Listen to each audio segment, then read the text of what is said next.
Yeah, that's true. Tools require someone who knows how to use them in the car. I'm bringing somebody. I hope. If you prep properly for one lap, like we talked about, the car's not going to break in any significant way. So like a basic Harbor Freight couple toolkit Just is a all you need. tool case. Okay. Yeah. No worries. Or if there's any particular specialty tool you need, fine, but that's it. All right, that was all last week. Can we start this week's show? Wait, I don't know. Are you ready to actually play the thing and record? Of course I'm ready to play the You thing. are? No way. I am. Now I know we're all recording, but do we have screen share? Of course we have screen share. Who says of course? Come on. We have it all. All right. I love it. I love it. Welcome to Everyone Racers, a show designed for the world of low-dollar racing and oddball car culture. It doesn't matter what kind of Limit Champ or Lucky Track Dog League you run. SCCA or NASA, we won't discriminate. as long as you drive it hard and build it yourself. Join us each week for tech discussions, Tips and tricks, as well as news and notes.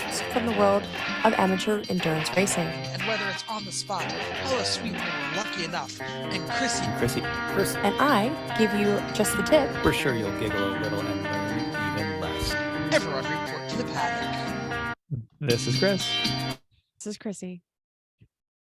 I'm Jeff. Oh God. And I'm mental. Oh, and we are Everyone Racers, actually. Welcome to Birrana, I was going to say, episode of our podcast. It's episode 274. The Birrana was an Australian race car maker from 1971 to 1978, and then again in the 90s. It was headed by racing driver and engineer Malcolm Ramsey. In 1974, the company introduced the Birrana 274, an Australian F2 car. It was used by Leo Giggleham, maybe, to win the 1974 Australian Formula 2 Championship. Jeff Brabham also took a 274 to victory the following year for the 1975 Australian Formula 2 Championship. Not driving your upside down F2 race car to the national title? Grab your E1R bingo card. Sorry, I struggled through that one. You might win, so get your bingo card out because that one's going to be great. There is a link in our show notes to all of the stuff that I just said if you'd like to learn about it more. It's a cool looking car. I clicked the link, but Australian 1974 F2 car? I think we're stretching a little. It's on news day. Definitely. It was either that or the next the 274 Honda, which was played out. So yeah, there are definitely some mid-strength beers involved in the design of that car. No doubt. All right, let's move on. We got a lot to do today. Chris, I know what you're working on, but why don't you tell the listeners? Mazda exhaust, which basically we're starting over from scratch because I had originally kept the stock manifold that included a close coupled cat and kind of welded some bits onto it to make it better. It worked fine for a while, and then it just proceeded to not work. So then, what was that, Chrissy? I would turn my video off for a second because I needed to fix something, and got it. Well, you were just looking at the kitchen. Sorry. Yeah, we checked. So we're like, what are we looking at in the kitchen there? The kitchen exhaust. Kitchen exhaust. I'm like, is the cat? No. Sorry, I meant. Anyway, so we needed something that after that fell apart once, and then the flex joint that I had in the system broke apart twice, which cost us a B-class win in New Hampshire. I said, we're going to redo this and make it better. Also, for the exhaust always has rattled on the subframe in that car because the muffler was too big and the exhaust expands too much. So we're going to fix all these problems. So I got a actual header from MSDS. The header part fit great. The downpipe required a bit of fab and changing, but okay. It's all in now with a new muffler that is smaller, that has much more room to move before it rattles on things. And I put 3 coats of ceramic coating on the header that a certain ceramist friend of ours had provided last year, and it was still good enough. Part A, I needed a little mixing. It was getting a little gelatinous, but mixed that up and it was okay. Shelf life. Yep. But 3 coats of that on there and put everything in. Had a couple hiccups. One of the studs in the cylinder head that the manifold bolts on had had threaded out at some point, and someone had put it back on, it was never threaded in 100%, so it didn't engage all the threads. So when I was trying to tighten the nut, it was actually pulling the threads out of the head.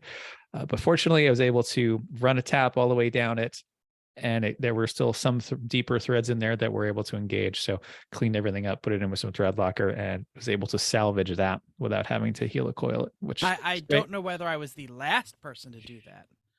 It's all right, I know whatever. I was that one person to do that. I don't know who it was. Doesn't matter. It's fixed now. But it also took a fair amount of time to customize it because it's just a bare header. And I wanted to put heat shields on it because endurance racing. So I had a couple of spare Mazda heat shields, one from the car that we had and one from a different Mazda. And so I took them and cut them up and riveted them back together, and then had to cut all the heat shield mounts off the old manifolds and weld them in new spots on the new one and whatnot. But it is now very nicely heat shielded, ceramic coated, installed, new muffler, and damn is it loud. I like loud. The stock Cat apparently provided a significant amount of sound deadening too, because the muffler is basically the same size as it was before, and the car was fairly quiet before. We woke like up it was neighbors kind of and nice. like scared animals that live outside, and Yeah, Is it it's not as Godzilla loud? well. I don't know its speed yet. I've only kind of barely had it, and I started up at 9:15 at night just to see if it worked, and it did. And I went, I neighbors. can't run this for very long, right? Yeah. no, Yeah. shut it So down. depending on how it is the speed, I may have to weld a resonator in the mid pipe because there is some room in the mid pipe or something. So, but anyway, that You is can done. The drive around Mazda, this weekend. I can't actually, because it's off the insurance as of December 1st, because I expected to have it all done by then. Anyway, If only it has- you knew like how to add cars to insurance. Well, it's on winter storage cutoff. There's no liability on it. I don't want to take that off right now. That's the so problem. you didn't drop the insurance. You just have it on. No, I just winter have it on winter storage, storage. Yeah, along that's with the NSX and the Corvette and stuff. They just sit in the garage. What am I going to, let's take all the liabilities off of it. Nice. So anyway, but that car is actually one evening away from being race ready in the spring. It just needs tires swapped, brake fluid bled, and coolant taken out for water, and it is ready to drive in Pittsburgh. So that's nice. Very nice. I'll also split another 1.5 cords of wood. Finally done splitting wood. Did you still have the machine rented, or did you rent it again? No, I rented it again. Okay, good. Yeah, I didn't keep it around for 3 weeks doing nothing. It's nice about renting tools is you need it. Okay, just go get it. Give the man a few dollars, and you don't have to store it, maintain it, do anything like that. You don't really have to clean it either. Like you take it No. to them. Like I didn't even fill it full of gas. Nope. Here's your machine. Have a nice day. You fix it. It didn't break, but still. This one, the lever was actually set up in the more logical way of down means down and up means up. So I think someone put the hoses on backwards on the last one. Or I remember you saying it was like some sort of safety thing. Like if you fall on it. that was it will my only slowly assumption. crush Like your I was foot. trying to figure out like why is this backwards? And I said, all right, I can see it being a safety thing for falling and leaning on it and cutting your leg off. But this one was the other way, which was nicer. I had to There is relearn my something muscle to be memory though. said, for being comfortable using a dangerous machine. Yeah, whatever. All the wood is finally split. A lot of wood. Yeah. Jeff, what are you up to? I had another weekend of Scout stuff, Boy Scout stuff. We went to the Army Navy game on Saturday and raised a substantial amount of money for the troop simply by like having cute kids shake a bucket and shame their military friends. You Like, literally just "Hi, asked for donations. will you donate to our troop?" Really? And then like somebody in the group would be like, "Well, I was an Eagle Scout and I'm going to give these kids money." And then all the other ones would go, "I guess we have to too." Thanks, Steve. Yeah, and Right. then they're all fumbling, trying to one up each other. Because Is that the panhandling badge? it was. Okay. Exactly. Well, it's funny because like last week at the meeting, I think I have that one. I think I Yeah. can give you the actual badge. It's a panhandling badge. Duh. That one. Our a bunch Well, of the scout boys, for food. Oh wait, that's a thing. Damn it. a bunch of the parents were like, "Oh, will you update my son's book for the service hours they did this weekend?" And I was like, "That wasn't service. We asked You for literally money. just asked Yeah. for We money. didn't was help anyone. That does not count." God. Yeah, That's so funny. but we did do a service project because on Sunday, again, it was a full Scout weekend. One of the other kids one of the other 17-year-olds who's about to turn 18 and age out had to finish his Eagle Scout project. So That we makes were, him a kid. yeah. I suppose. So we were putting fish habitats into a lake. So check this out. So take a not a Harbor Freight bucket, like a Home Depot bucket or whatever, and you fill it with concrete. And then in that concrete, you put a bunch of like broken bits of plastic that are like really tall, like 3 feet tall, like vertical blinds and crap like that, and like vinyl siding. And then they all kind of like bloom out like a flower, and that's like a fish habitat. And then you just drop it in a lake. I'm like, I feel like I'm like hurting the environment. They're like, no, the fish love it. Whatever. We asked them. I mean, you might as well just nail a couple pallets together into a little A-frame and drop that in. That seems, yeah, okay. Or, like we've been told, recycle your car batteries by throwing them in the ocean. And tires, I hear. Yep. Tires, actually. Well, the batteries recharge the electric eels. It's good. I like that. Will they have to plug in again? Yeah. If only we had a Oh. scientist here who could tell us things. But anyway, so that I did receive the PowerFlex bushings for the RX-7 steering rack. So hopefully we'll do some actual car work this weekend coming up. Do that? It's going to be a lovely 38 degrees. 38 and dry is not a problem. Cool. Oh, no. No. Anyway, Great. Mental, what you got going? Something that we only do once or twice a year. I raked leaves. So we got all our leaves up that fall You from have our trees? We do. I have 3 cottonwood trees, and Oh. we had a rainstorm coming this weekend, so I got them all up so they wouldn't end up in our pool. Bagged all those up.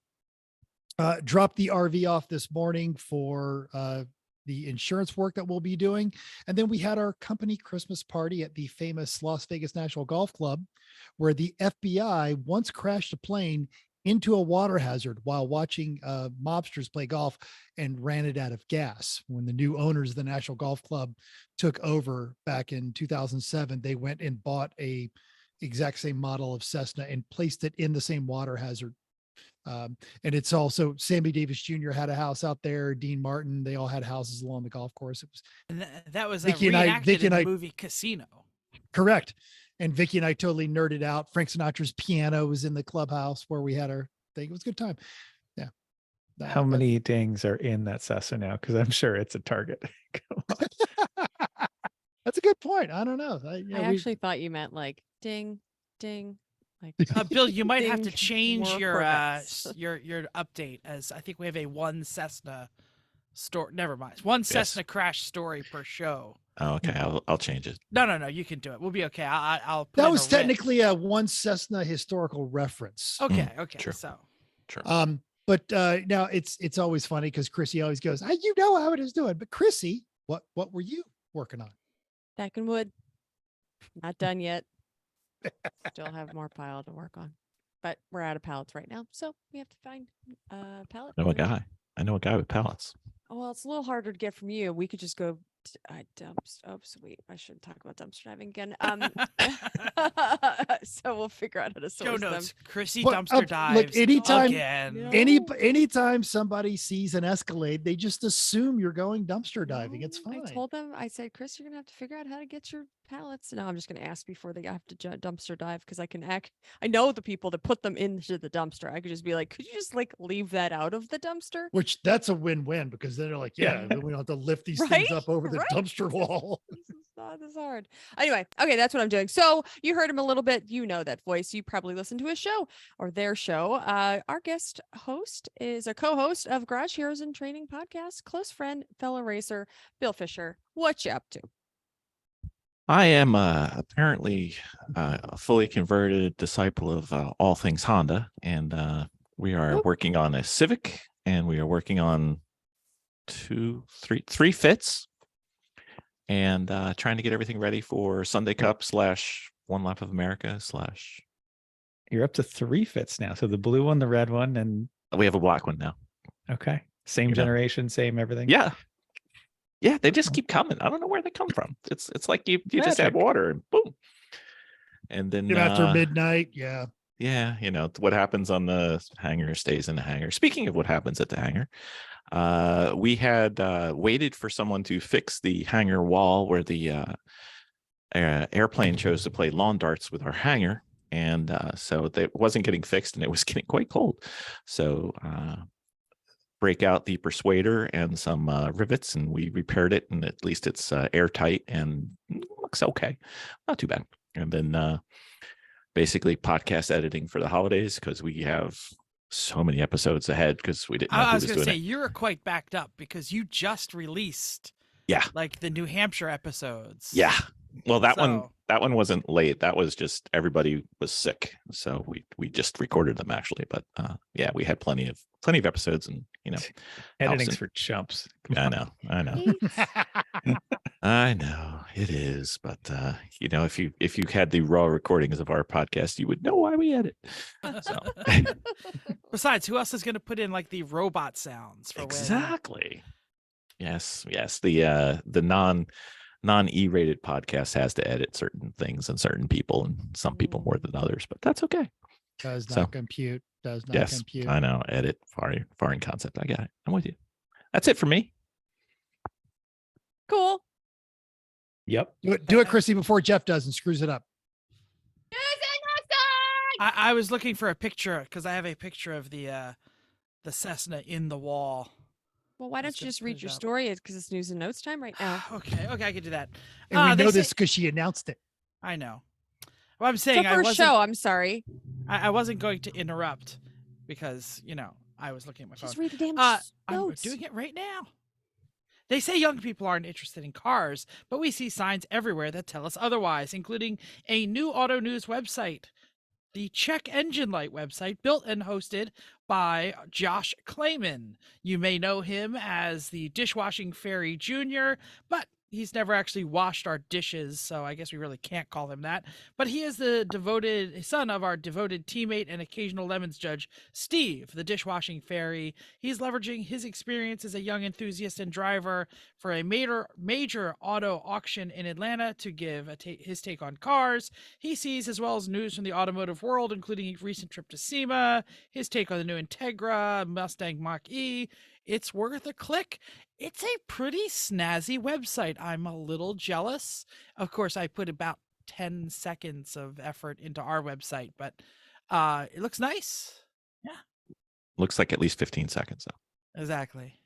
Somebody actually tried. But yeah, link in the show notes. Give a little newbie a chance and click on it, read a couple stories. I actually read his SEMA coverage. I liked it. Okay.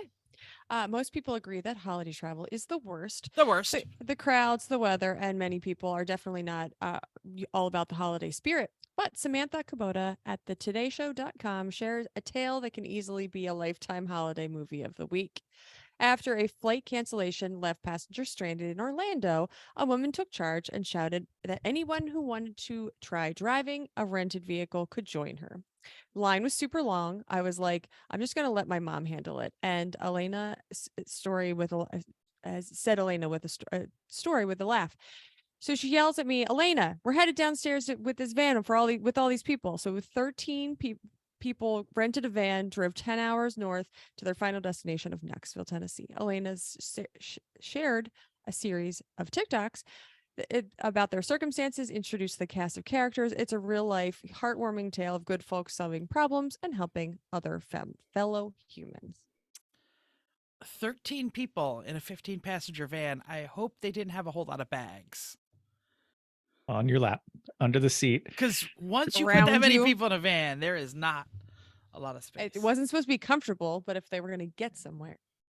But they were flying on Frontier, so I'm guessing It's a way step way up. more comfortable than the airline. yeah. And you probably- 100%. They didn't have to pedal.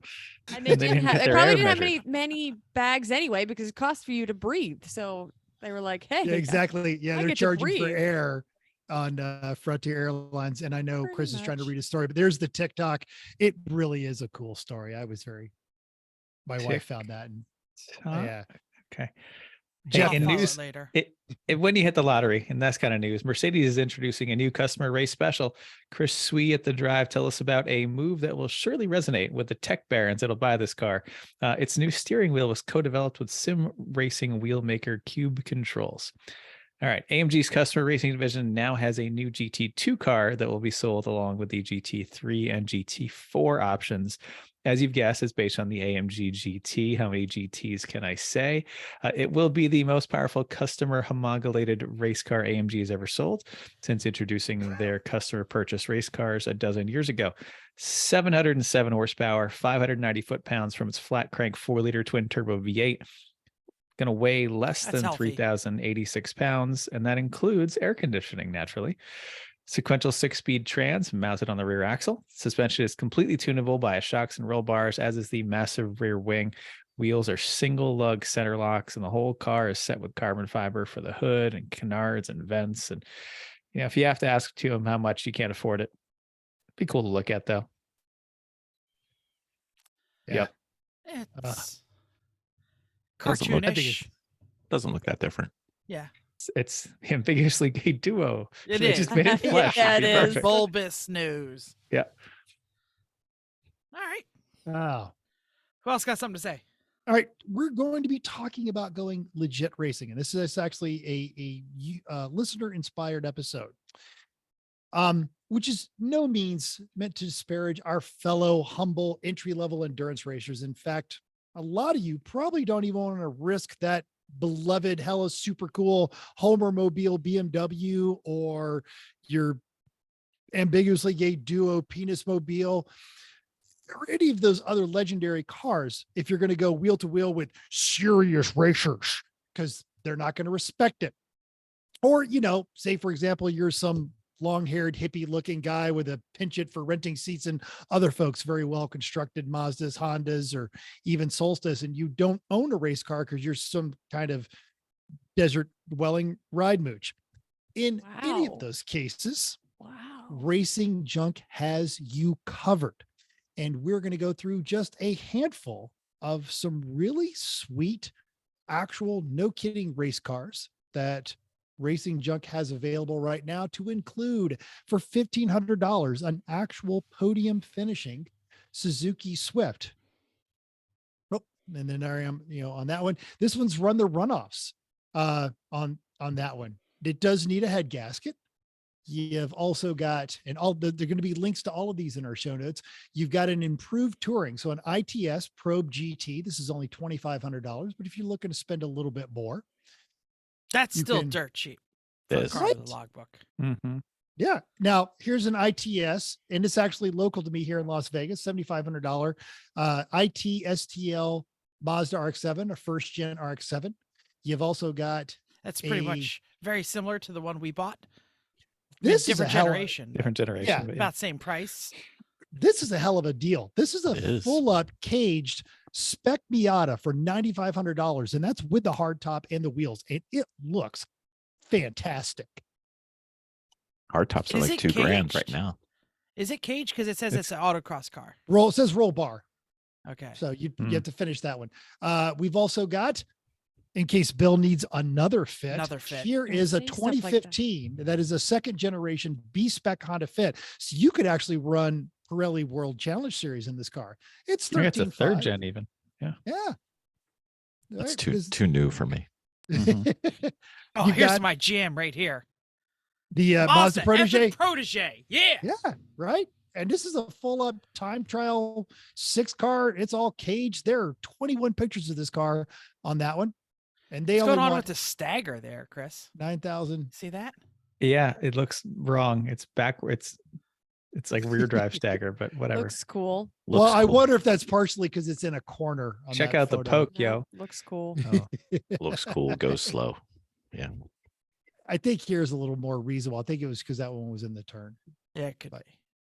Or it's got a lot of tire under it. It's got Yeah. a lot of time. Or the last one here, you could get one of those old school Long Beach Oh. Celebrity Grand Prix Celicas. And this It's is an out here. actual Long Beach Grand Prix ST204 for those of you, You can who know you can tell Celicas. by the flat tires. Yeah. And it's located just near LAX. So It's got 17,000 miles, and they said they've got about 700 track miles. This one's probably going to need a refresh on it. But yeah, these are all legitimate, cool race cars. So as we're always telling everybody, it's free to browse and free to post on Racing Junk, but it's a great way. And as we start getting into legitimate, you don't want to risk your totally awesome Ombre or your engine swap car is not going to fit into one of those classes. Just buy something straight off a Racing Or Junk. maybe you just jumped series and you need something with a logbook. Flash forward to our topic for tonight. Foreshadowing. Great. That's awesome. Okay. Race results. The Scrodium 5. What is the Kim Harmon Scrodium 500? It is. Yep. It is, right? I just didn't know if the 500 was still there. Why not? Kim's Sure. still there. Yeah, we'll shout out some of these. Winner EIOE Jeff Gordon's Racing Monte Carlo Z34. That's the Gordon's Fisherman Fish Sticks version. eBay Motors Halloween versus meets gasoline. The Disciples of GRU GRU Honda Civic. I assume that's some sort of Minions theme Oh going yeah, on they there. were. If you look at the pictures, they were dressed as Minions all weekend. Oh, I didn't see the pictures. Mhm. Judges org choice, the youngsters Pontiac Fiero. Judges choice, total depravity Jeep Grand Cherokee. Heroic fix Team Bad Dream Subaru Impreza. I got screwed, went to the Goes Like Hell Some More Racing Shelby Charger. We could do this, I guess this is the regional award. We couldn't do this without you on the Ungringo Racing Datsun 280Z. And now for your winners on laps. Class C, the Thin Blue Swine Ford Thunderbird. Overall Class A, Burp Racing in their E36. But shout out to our boy, big sexy Darren with the Coronas in his 300E, bringing home the Class B. I think that might just Know that have there been was. Oh, Dan. good. What'd I say? So Dan Ironman, my Ironman a car. I'm pretty sure it's that one. So I don't think it was Darren. Darren was in the picture, high-fiving them all. Great. There was All a the same different- team. I think all the same Darren team. bought one of the three. They brought another. They had a I different think this one that is- was This is the leading. old 300, right? Yeah. Yeah, it was. white With the one. huge, with The the white and factory yellow gas, one. the factory gas tank that is 24 gallons. Oh, that can Wow. go into all of them. It's out of Well- the 95 diesel. All right, so we're not Everybody- sure who won, but we That's know it was fine. the Coronas. Dan Ironman a car. I don't know if we Mhm. knew that or if you guys knew that. I saw it on Facebook. And does anyone know the story behind our boy from the South who Yes. had a little he, incident? Florida man, he- Donnie. We heard he got a little banged up. He kissed the wall in the Thunderbird. Yep. But had to go to the actual hospital, and it's a shame because this is his birthday weekend. And so we of Bill is holding course- up his hand. Did he break his hand or something? Yes. Oh, Right, Yeah. right hand. Man, it's gonna really cut into his leisure time. I know he's going to see how the other half lives. Called the stranger, Chris. You should check it out. Even right. Chrissy got that one. I don't think she wanted to though. Get well soon, Dr. Donnie. Seriously, Absolutely. Donnie, we're glad you're safe, but we get well soon. All right, the National 22 24 Hours Lemons Awards are out, and congrats to Lemons lunatic Neil Losi, national champion and 3 regional championships.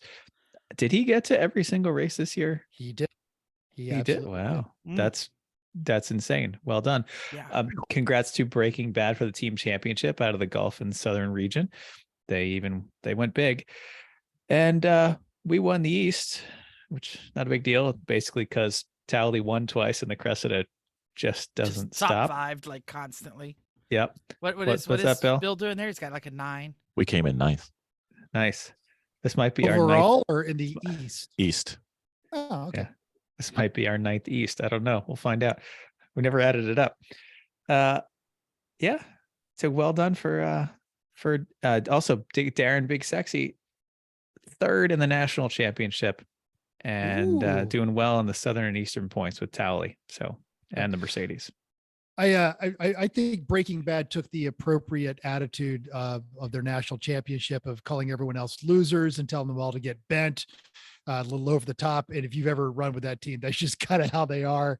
It's very good. I'm glad that they took that responsibility seriously as That's national effing champions. It's Yeah, great. you have to be very humble about it. And make right. sure you never say anything at all. Don't brag. It's gonna come Yeah. back to bite you. Your car is going to break. So Oh, their cars God. break all the time. Those guys, those guys just show up full tilt and they don't stop until they put everything on the trailer and go home. It genuinely is a hilarious team that really does get the spirit of the entire thing. that's Very great. nice. Of course, our good friend from Momrath won the East Coast Championship driver points. So shout out to Amanda. Put that up on her Facebook. And does she have to thank the 3-Pedal Mafia because one of her wins was in a 3-Pedal Mafia car? I Doesn't think have this- to, but I think Tally should thank Amanda for letting them win. So That's true. Yeah, really. Yeah. Yeah. It's true, but- because really she was gonna win. exactly. Never mind. Whatever.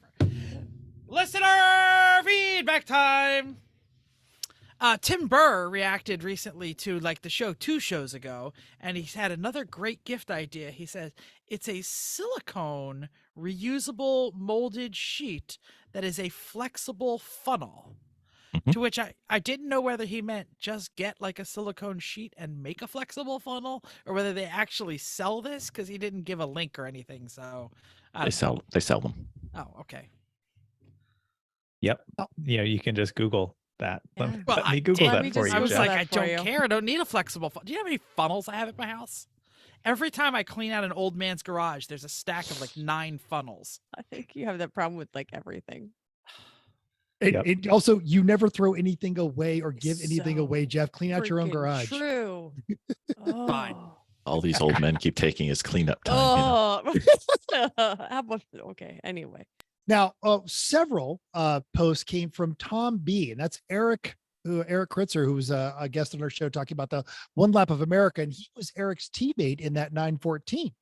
So he had lots to add. And the first that is, quote, don't think that because One Lap of America is run in May that it's going to be warm. Having a working heater is a must. Facts. It's not only cold, but it was raining. So yes, heater and blower would be good. We had the plan of each of us running certain tracks, but I think we changed that plan when we realized it was okay for both of us to. Oh, this is what he keeps running. This is these these next ones are all okay. from I Tom. think, okay. Yeah. This is confusing. I think we changed that plan when we realized it was okay for both of us to run the same track. But as Chris said, you'll lose the benefit of getting the second shot at a better lap time.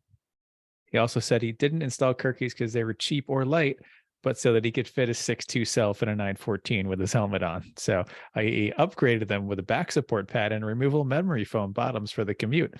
I'm sure that helped a lot. I know it did.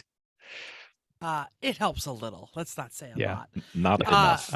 Facetious. That was Yeah. me. Thanks. He closed up saying, "Will the next one lap be in a 914?" Because we asked Eric that, and he said maybe. But the Cayman is getting a lot of upgrades. Hint, hint, clue, clue. I also mentioned that, hey, when we have him on for our next one, when we have the next one lap show, we're probably going to throw him an invite because he seemed to have a lot of interesting things. Yeah. And we Tom's a love nice Tom. guy. Good Yeah. driver. Yep. All right. Now, we also posted a link to the Kyle Smith article over on Haggerty about the 25 hours of Thunderhill. And Ashley Doyle said, quote, I liked it.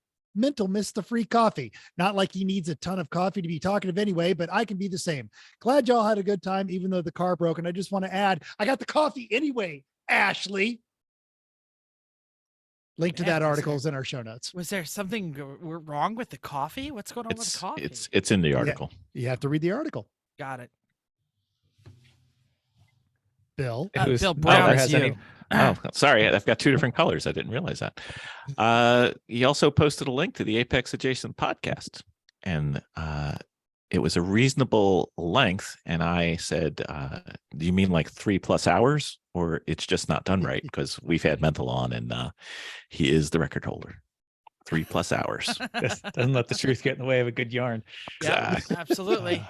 Mental, I checked out the episode. It was great. I threw a couple comments on the YouTube.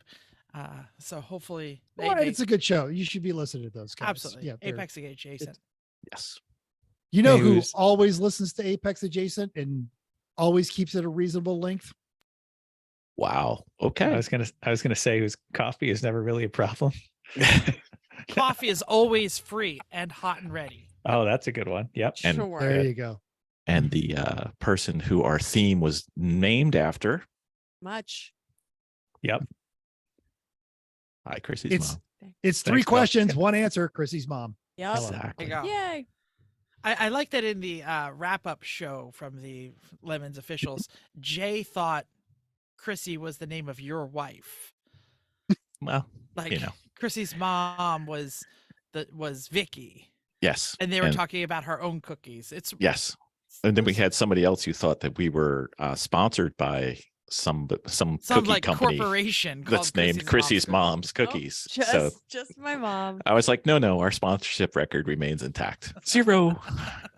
Cookies. Oh boy. Create your own. Exactly. So Okay. oh, sorry, I was gonna yell, but you got to it. This is like 2 shows in a row that we've answered the same freaking listener and gave him an entire topic.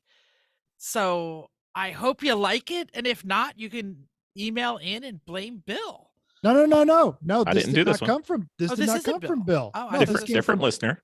this came from a West Coast team. Oh, They were running Sonoma the same weekend. I was running the 25 hours of Thunderhill, and they genuinely started thinking, hey, how hard is it to make the jump from this entry level endurance stuff to finger quote serious racer?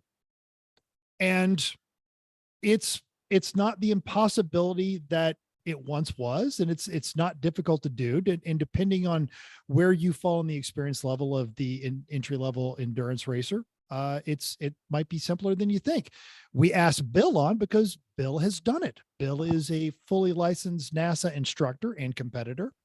He's also done a lot of racing with Grid Life. And I'm running out here with the Vintage Auto Racing Association and doing some NASA events.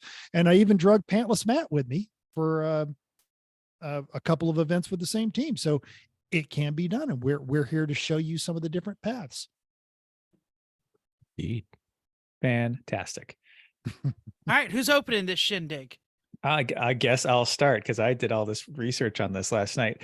So well, I'm going to go through some of the NASA options. Someone else can go through the SCA stuff that I have got later, some but SCCA stuff. I also poured through rule books so Oh, you I'm don't so have sorry. to. Yep, it was terrible. Anyway, so NASA has really lots of ways that you can get your competition license. First one's easy. Complete their, well, it's not really easy, but it's a nice way to go if you're starting from scratch. Complete their HPDE system. Go through HPDE 1 through 4, and then apply for your competition license once you've proven yourself competent. How often you participate, how quickly you progress determines how long it's going to take. But this is probably the best way to go from 0 to hero, is to go full send with your local NASA region and do as many events as you can and talk to people. And props to, I'm just going to put this out there for the Great Lakes region for having clearly the best HPD program anywhere in the East Coast that I know of. Mental. He's not just blowing smoke. I'm a PCA instructor, and one of the former chair out here who now sits on the national PCA board. They are Porsche Club of America is directly modeling their instructor program based on the NASA Great Lakes region, because it is considered the standard, the gold standard of how to properly train drivers at every level. Yeah, it is so much better than Northeast or Mid-Atlantic. It's not even funny. They do a great job out there. Okay, next, if you have previous experience with other racing organizations, many times they can issue a license based on that experience. So if you have a comp license to another series, talk to them. They'll probably work something out. Third, if you have attended a competition school outside of NASA or one of NASA schools, you can apply for a comp license. So if you've done Skip Barber, Bertle Roos, one of those kind of things, that'll get you most of the way. They said they won't give you a comp license if that's all you've ever done. But how many people only ever do the comp school and never did an HPD, never did track, never did anything? Right. Very, very few. You did something else too. So that's an easy way to get a lot of experience at once. Now, if you have a lot of experience but no racing history, they say you can show up to a NASA event in your region and ask for a checkout ride on one of their HPDE sessions. So they're going to watch you drive, watch your track behavior, probably talk to you a lot, see how much you actually really know, and maybe let you apply for a comp license. Bill, you had a thought on that? Yeah, they often will let you skip HPDE levels if they won't let you go to a comp license, so you can get placed in an appropriate level. So you can go to first weekend, you can go to like HPD 3 or 4 if you test out, kind of. Yeah, then you miss the benefit of instruction at most of them, though. So sometimes True. hang out in one, just go in the front of the pack and enjoy the Yes. instruction for a little while. Yes. Great.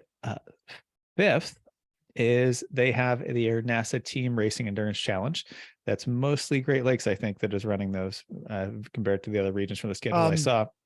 West Coast has it, but they're calling it the work Yeah. challenge instead of the trek. Yeah. So similar, if you complete 6 Trek Enduros, then you can apply for your comp license, but you're not required to have one to run. And I saw the. Oh, sorry. Go ahead, Chrissy. What is enduro to them? 4 hours, basically. Thank you. Some of Good the events question. are 2 hours. Some of the events are 4 hours. Some go Are- longer. The ones I saw on the schedule from 22 only were 2 and 4. I literally ran a 2 hour, a 4 hour, a 3.5, and a 6.5 with Oh. NASA out here on the West Coast. Yeah. Nice. Do they expect teams to do that, or they expect the same person? At least 2 people. At you least can- 2 people. So you even like can- the 2 hour, can- you got to split 1 and 1. You can do a single, but you're required to take a break in between. A lot of people use it for test time. Oh, I do see there's one I'm looking at the 22 schedule, excuse me. 6 hour, only one of them at Gingerman. The rest Gingerman. are Yeah, that's the 4, longest day of the 4, year. 1, 3, 4, 6. Oh, that's at the longest day. Oh, very good. Yeah. The NASA SoCal does not have that requirement.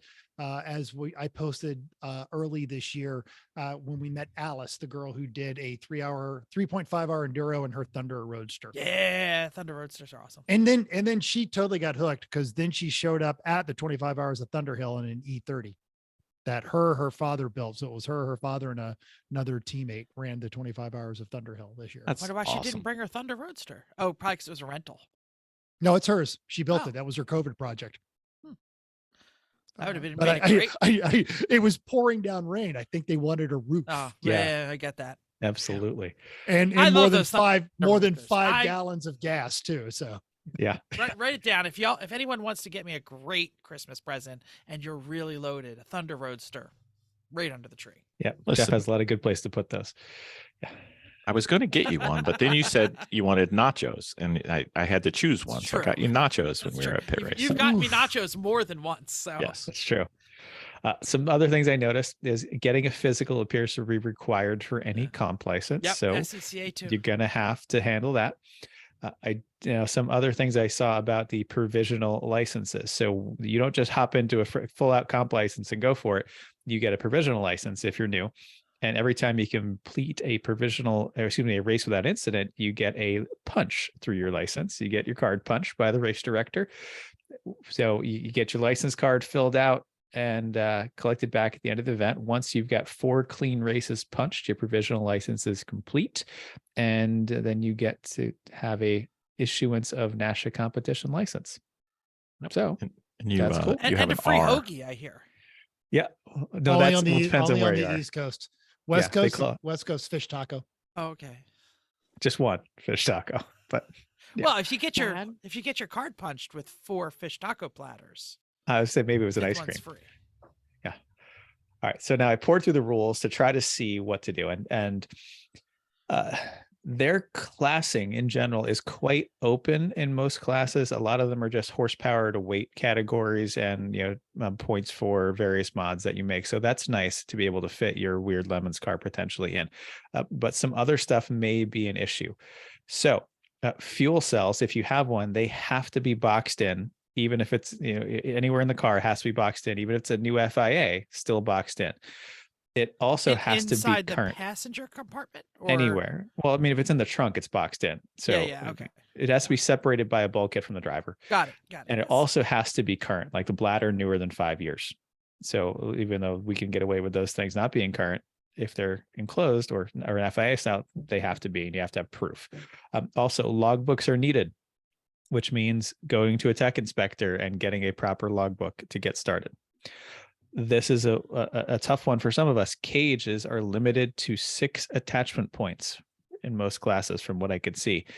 Now, normally that's fine. You get your 2 main hoop, you get your 2 forward hoop, and your 2 backstays. But like in some of our cars, anywhere the cage is near enough to the chassis, weld it up. Stiffens up that crappy old chassis a bit, and makes, I think makes for a safer car, but it does result in a competition improvement because you get a stiffer chassis. So like our Mazda is probably welded at 12 points, probably. Some of those are quite small, but it's welded in a lot of places. Yeah. I don't think we have any cars that are 6 point. Yeah. I mean, it's just the basic cage, and that's a tough one. All right. You will need a seat back brace unless your seat is less than 5 or 10 years old. Depends on which FIA spec it is. So like our seats would be fine. They're the newer FIA spec and they're all newer seats, so we'd be okay. But a lot of people have older seats. They would need a seat back brace. You do need a window net. Stupid window nets. Yeah. They did not comment on a center net there. SCCA has thoughts on center nets, but we can talk about those later. I think I wrote that right. Anyway, yeah, the other one, right net is needed. Oh, sorry, here, right is halo. You're absolutely right, Bill. Halo seat or a right-sided net is needed with NASA. So you can get away with a non-halo seat and a net that's right on your side there, or a halo seat counts, just trying to do right side head protection. They have a 50-50 rule for condition. That means the car at 50 feet and 50 miles an hour has to look generally undamaged. That's tougher for some than others around our people we know. I did look through some of the driving rules, and because they have specific rules for passing and things, like when you're passing, you have to get your front wheel even with the driver of the car you're trying to pass in order to be considered having a right to be there. Some Lemons teams would be nice if they considered this, but if you do get to that point, the car you're trying to pass has to leave you adequate room. And adequate room, they define as 3/4 of a car width on the inside. They assume if you're going to go for that, you're going to be a little in the grass to make that pass, and that's okay. But they've got to leave you just enough room to not crash, basically. Mental. And they do have that. What we're seeing philosophically out here on the West Coast with the vintage auto racing, with NASA, and even some of the other organizations out there, is what Ross Bentley has been proposing for some time, and also what Lemons has done since its inception, which is contact ends up being the responsibility of both. So there's none of this, well, I stuck my nose in there and they closed the door on me. You're seeing philosophically is you needed to have the awareness to recognize that they weren't going to see you. And it's, you start getting into this, an all fault contact rule. Everyone's at fault who was involved in the contact. Yeah. And it just comes down to a percentage thing. And they haven't had anyone take them to the exact line of that right now. But what you are seeing is a little bit more polite racing, is folks making sure they're there before they stick their nose in, kind of a deal. Which is good. People should do that. No one wants to go home with a crashed car at all. Yeah. That's even a little bent. Right. Green to flag, right? That's what they call it in the SCCA. Yeah. Yep. Incident free. Bill, you got some stuff to add? Yeah. Chris had one more thing. Oh, sorry. Oh, I already talked about that. It's the classing. I'm sorry. Is really open. Anyway. And I have heard them say repeatedly that if just show up with a car, they'll find a place for you to race it. And most major NASA events, they will have a dyno on track and scales, if for no other reason than to flag you when you come off the track. If you've, our pit mates, Palmar Racing, they usually win by such a large margin that they are always protested, and they routinely they'll get their car dynoed 3 times a weekend because That someone they've- filed a What? protest. Everybody pretty much has to go over the scales if you're on the podium Yes. to Mhm. verify. And- Which is why they have and- the weight on the side of the car so Yeah. they can easily see if you're right there or not. So if you're trying to get that logbook that Chris talked about, you could bring your car to one of these NASA events, and there's a chance you may not be able to get it on track, but you can certainly start the process of getting yourself classed and all of that. Yeah, it seems like they will find a spot for just about anything. You might not be competitive at all, but it's somewhere to go. Yeah. Okay. And then the two things that, just in case you're driving a convertible, especially Miata, they want to have the arm restraints. If they don't care if you have the nets, they want the arm restraints. And one thing that we can't seem to do, no matter how many times we go to the track, is have working video. But it is in the rules that you need to Very have. simple, Bill. Yeah, Push the you would button think. once. You would think. Yeah. We have. Sometimes you can do it lots. with your one arm. We have so much video of our car sitting in the paddock, and then as the person goes to drive out the track, turn that video off. So it seems like it's simple, but somehow we make it not. At the last race, I was getting hassled by the hassler that's in the podcast about how slow I was preparing. And then I went and I sat in the false grid, or the grid, not the false grid, for like 10 minutes going, is the GoPro on? Like staring in the mirror. Yep. And I decided it's not. And I reached back and I turned it on, and we got the entire race. Wow. Congratulations. Bill, Yep. turn on your video. That's that is totally after we fought you. You were like, they're not even gridding yet. They're Where are not all grid- the freaking cars? And They're I sat on the grid grid. for 20 minutes, and we Oh. were winning nothing. That's okay. I didn't know when they were going to release us, but I didn't want us to be going out last. We were fine. I was okay. I was It just doesn't matter. Anyway. You helped build, but you did not build the car. Do what the builder tells you to do. If you want you to sit on grid for 40 minutes, you go sit on grid for 40 minutes. All right. That's And rule feel of bad being about yourself. That's rule of being a seat mooch, man. Hassler. Do what the builder tells you to do. Yep. Oh boy, Bill, you mentioned comp school, or you wrote it in the thing. What is Yeah. NASA comp school? So comp school is where you get your racing license after HPD4 to do wheel to wheel. So it's kind of like the graduation class. It's a 1-day event, usually on a Friday, and you go there, and that's when you get your card to be checked off, and you get your rookie license, and you get the card with the ability to check mark. And usually your first race will count because you'll be entered in the first 30 or 45 minutes of the trek race of the weekend. So Oh, least so for a track. Yeah. Got it. And So- then it's when you go to comp school, does that get you the provisional? yes. And then So you have to start collecting your punches. yeah, and until you get out of the 4 punches, you have an R on your car so that everybody knows you're relatively a rookie. Yeah, isn't there an orange license plate too? Yeah, they have an orange license plate, and then you have the R. Did, Mark of didn't have to- shame. Sure. did not have to do either of those, but okay. No, the Great Lakes. I mean, that's the one we're most That familiar was the with. general rules that I was looking at for all of them. I mean, if a particular place didn't follow it, then so be it. But that's what the GCR says. Got it. Not the GCR. GCR is SCCA.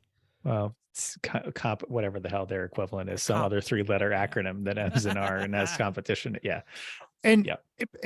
and I'm jumping in here before we kick over, because Jeff was born and raised in the SCCA. And if you remember the entire shtick from the Blazing Saddles weekend, he was carrying around that giant book was the actual SCCA general competition rules. I don't want people to steal my member number. Some Okay. background about this is NASA was built as an alternative to the SCCA because the SCCA had gotten so wrapped up navel gazing in their own existence. Now, I think they are an infinitely better club now, especially with Haywood Wagner and some of the other people they brought on the board. But at their core, SCCA is a rule organization. So that's why NASA is always, well, just show up with it. We're going to make sure you're safe, and then we'll find a place for you to run. And you don't often see that. And then because both of these organizations got so wrapped up in all this kind of thing, it literally gave birth to Lemons, which gave birth to everything else. Mhm. And now they are all having to adapt to fight for this pool of drivers. I was That's looking the to see Secret if- Car Club of America or Yeah. the Senior Citizens Club Yeah. of America. So Yes. let me talk about some of the theory behind the SCCA, and then we'll move on to some of the things, because Yeah, the rule book is huge. It's heavy. It's giant. The SCCA began with the understanding that they were going to continue classing cars and they were going to continue making rules, not only to make it safe, but also to make sure all the cars were competitive. So there are so many different classes of cars. They do not have the theory that whatever you want to bring, you can bring. They very much are trying to squish your car into a box to fit a category. And then, there's some like, screw it, just put them all in that category. But the reason that their classing is so bizarre is they are still trying to class like 1966 MGs with like current cars. So it gets kind of crazy. Go ahead, Chris.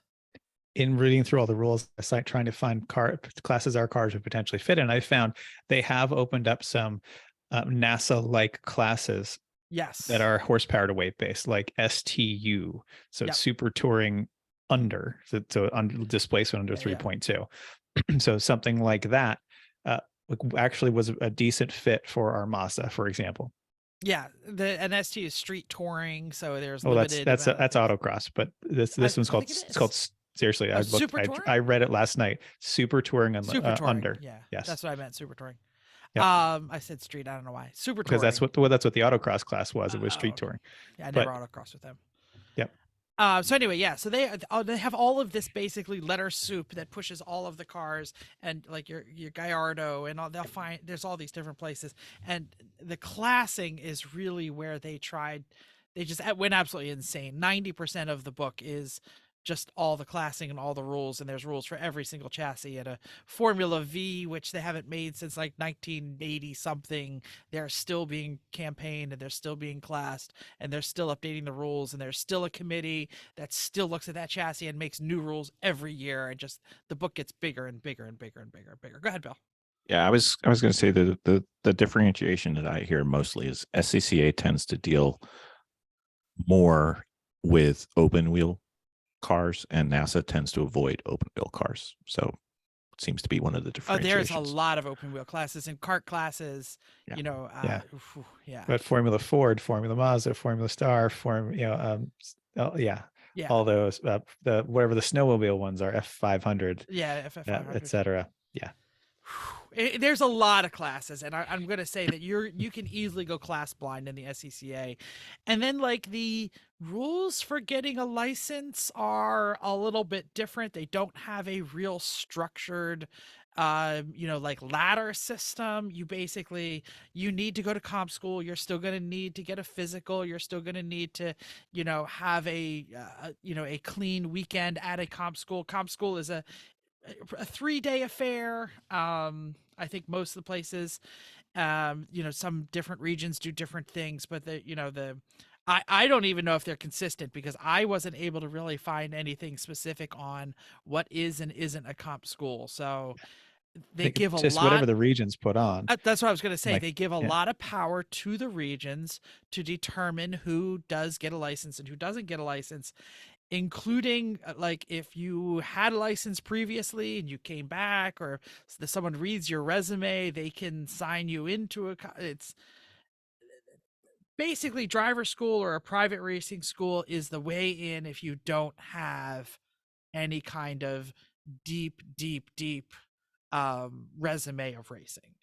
But yeah, they call it the divisional licensing administrator.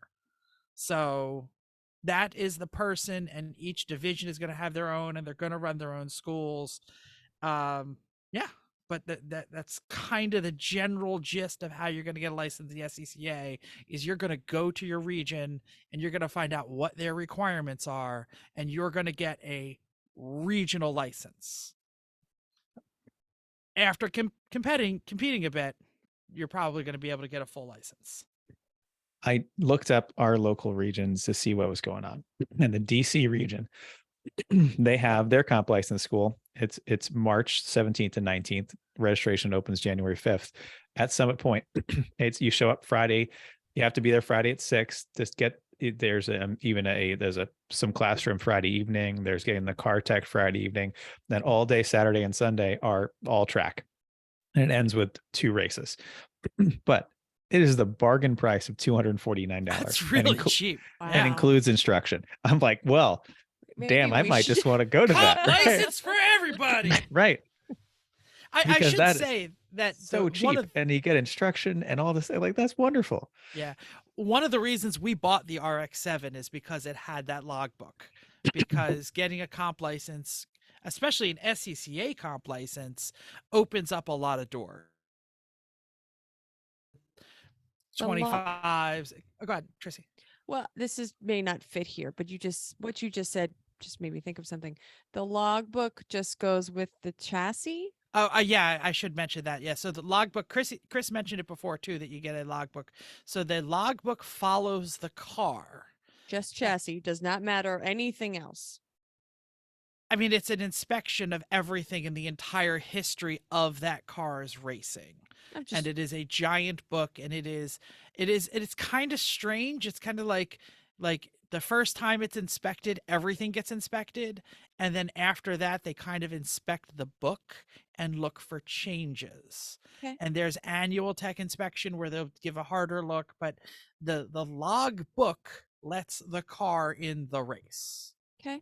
Just because the RX, when we bought it with logbook, it Mhm. looks nothing like it did before.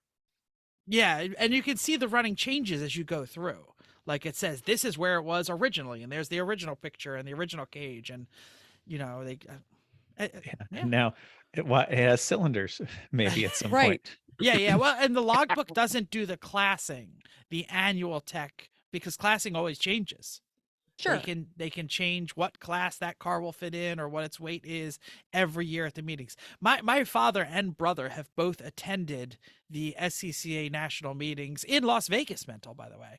And At the South Point Casino. yeah, the big argument this year was about Teslas and where to put them in the road racing and autocross classing, because they kind of just threw them in, going, ain't nobody gonna run these, and they kind of started dominating, and especially in the autocross world, they're just so fast. So, but anyway, Bill, you had something about the SCCA license? Well, the as far as I know, NASA comp school and racing license is not recognized if you go race in Europe with the FIA. So the only one that I'm aware of that is recognized would be an SCCA license. So NASA and SCCA will recognize each other, but to get the FIA, you have to have an SCCA one, as far as I know. And we should definitely mention that when I talk about the divisional licensing administrator basically passing you forward after a quick checkout, that means you're probably showing up with a private comp school or a NASA license, and they're going to give you a quick check and watch you on a single day or a single race, and then get you that license, that regional license. I don't know, but I bet a lot of us could show up and drive with them and probably get it just fine based on our experience. Sure. That we can demonstrate, even though like I don't have any kind of comp license. I've done Skip Barber, I've done all this stuff, but I've never actually had a comp license. Yeah. And that's where that divisional licensing administrator will want to talk to you and look at your driving resume, and then, I don't know, put you out for a session or two, or I don't know what exactly they would do, because it's different again. I'll just go do the stupid comp school for $249 and Yes, get all that hell track yeah. time. I'll go. Hell yeah. Let's go. Right? Seriously. Damn. When was It's that? cheaper than March? HPDE. March. It's way cheaper, and you get instruction the whole time. This is great. All right. So I've gone through the rule book again. Great. Here's some stuff that might be an issue. It's actually similar, but not quite the same as the NASA stuff. So we talk about the logbook that's needed, and that's issued only by a nationally licensed tech inspector. So you've got to do that ahead of time. Jeff. And I'll just mention that all the regions that I've been involved with, which has been Northeast, South Jersey, and a few others, they all have, like, in the early spring, like, annual tech weekends where everybody brings their car and gets their tech. So you don't have to, like, hope you get teched correctly at the race. They really want you teched before the race. Yeah, that way you can fix stuff before the race. All right, so logbook needed. The fuel cell rules vary based on class, but it seems as though in any of the classes we may be eligible for, you likely are going to need a bulkhead, separating the tank from the driver no matter what. And it also needs to be within 12 inches of the stock tank's location.